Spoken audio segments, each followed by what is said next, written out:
ನಮ್ಮ ತಂದೆಯವರಾದಂಥ ಶತಾಯುಷಿಗಳಾದ ಪೂಜ್ಯ ಭೀಮಣ್ಣ ಖಂಡ್ರೆ ಅವರ ಆರೋಗ್ಯ ಸ್ಥಿರವಾಗಿದೆ. ಕೆಲವರು ಸಾಮಾಜಿಕ ಜಾಲತಾಣಗಳಲ್ಲಿ ಸುಳ್ಳು ಸುದ್ದಿ ಹಬ್ಬಿಸ್ತಾ ಇರ್ತಕ್ಕಂಥದ್ದು ಅಥವಾ ಬರ್ತಾಕಿರ್ತಕ್ಕಂಥದ್ದು, ಇದಕ್ಕೆ ಯಾರೂ ಕಿವಿಗೊಡಬಾರದು ಅಂತ ಹೇಳಿ ಅವರ ಅಭಿಮಾನಿಗಳಿಗೆ ಎಲ್ಲರಿಗೂ ನಾನು ಮನವಿ ಮಾಡ್ತಾ ಇದ್ದೇನೆ. ಅವರಿಗೆ ಒಂದು ವಾರದ ಕೆಳಗಡೆ ಅವರ ವಯೋಸಹಜ ಕಾಯಿಲೆಯಿಂದ ಅವರಿಗೆ ಆಸ್ಪತ್ರೆಯಲ್ಲಿ ದಾಖಲು ಮಾಡಲಾಗಿತ್ತು. ಅದಾದ್ಮೇಲೆ ಸ್ವಲ್ಪ ಅವರ ಆರೋಗ್ಯ ಗಂಭೀರವಾಗಿತ್ತು.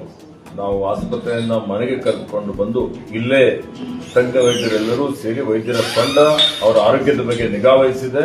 ಅವರಿಗೆ ಉತ್ತಮ ರೀತಿಯಲ್ಲಿ ಚಿಕಿತ್ಸೆ ಕೊಡ್ತಾ ಇದೆ ಮತ್ತು ಅವರು ಚೇತರಿಸಿಕೊಳ್ತಾ ಇದ್ದಾರೆ. ಹೀಗಾಗಿ ನಾನು ಎಲ್ರಿಗೂ ನನ್ನ ಪರವಾಗಿ ವಿನಂತಿ ಮಾಡ್ತಾ ಇದ್ದೇನೆ, ಅವರ ಆರೋಗ್ಯಕ್ಕಾಗಿ ಪ್ರಾರ್ಥನೆ ಮಾಡಬೇಕು ಅಂತ ಹೇಳಿ ವಿನಂತಿ ಮಾಡಿ ಅವರ ಅಭಿಮಾನಿಗಳು ಸಂಯಮದಿಂದಿರಬೇಕು ಅಂತ ಹೇಳಿ ವಿನಂತಿ.